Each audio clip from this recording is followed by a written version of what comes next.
Hello, আসসালামু আলাইকুম। Welcome back to my channel Muntaz kitchen. আজকে আমি আপনাদেরকে তৈরি করে দেখাবো ডিম আর ঢেঁড়স দিয়ে অসম্ভব মজার একটি সকালের নাস্তা। আশা করি আপনাদের কাছে অনেক বেশি ভালো লাগবে। তো চলুন দেখা যাক।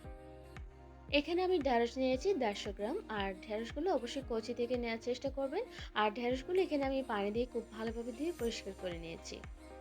এখন চুলায় একটা প্যান বসিয়ে এর মধ্যে আমি কিছুটা পানি গরম করে নিয়েছি। আর পানিটা ফুটতে শুরু করলেই এর মধ্যে আমি দিয়ে দিচ্ছি ঢেঁড়সগুলো। আর এখানে ঢেঁড়সগুলো অবশ্যই আস্ত অবস্থায় দিতে হবে। তো এই ঢেঁড়সগুলো এখানে আমি জাস্ট মিনিট খানেক সিদ্ধ করে নেব।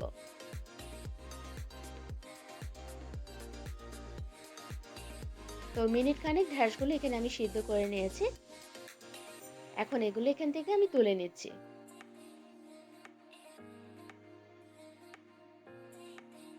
আর এখানে ঢেঁড়সগুলো আমি পুরোপুরি ঠান্ডা করে নিয়েছি। এখন এই ঢেঁড়সগুলো আমি ছুরির সাহায্যে ছোট ছোট করে কেটে নিচ্ছি। যেহেতু ঢেঁড়সগুলো সিদ্ধ করার কারণে এগুলো নরম হয়ে এসেছে, তো আমি এখানে এগুলো ছোট ছোট করেই কেটে নিচ্ছি।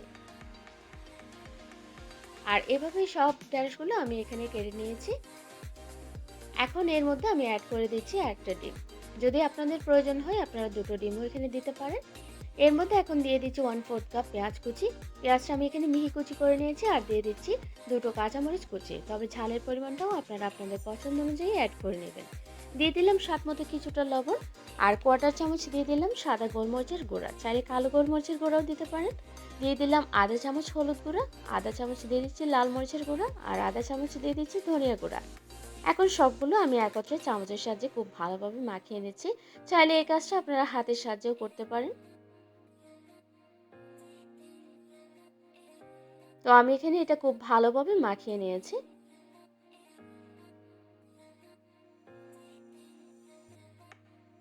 এখন চুলায় একটা প্যান বসিয়ে এর মধ্যে আমি দিয়ে দিচ্ছি 1 টেবিল চামচ পরিমাণ রান্নার রেগুলার তেল।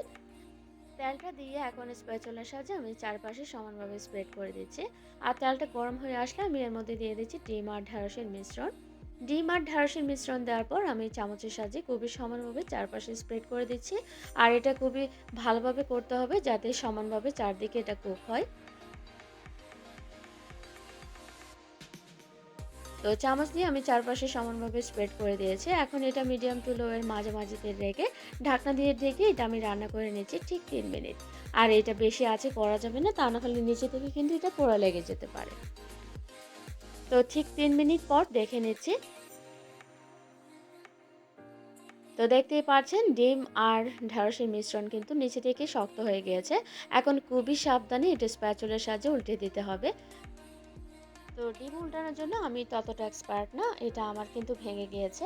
তো কোনো সমস্যা নেই, এটা আমি ঢাকনা দিয়ে ঢেকে আরও 3 মিনিট এভাবে কুক করে নিচ্ছি। তো 3 মিনিট পর এটা এখন আমি সার্ভ করে নিয়েছি। আর এটা আমি ছুরির সাহায্যে আমার পছন্দ অনুযায়ী কেটে নিয়েছি।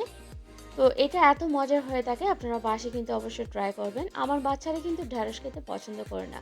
যখন ওদের সামনে এটা আমি সার্ভ করলাম, তখন এরা ডিমও খেলো আর ঢেঁড়সও খেলো। আর এটা আপনারা রুটি, পরোটা বা সাদা ভাতের সাথেও কিন্তু সার্ভ করতে পারেন। আশা করি আপনাদের কাছে অনেক বেশি ভালো লাগবে রেসিপিটি। আর ভিডিওটি ভালো লাগলে অবশ্যই লাইক দিবেন এবং ফ্রেন্ডস এন্ড ফ্যামিলির সাথে শেয়ার করবেন।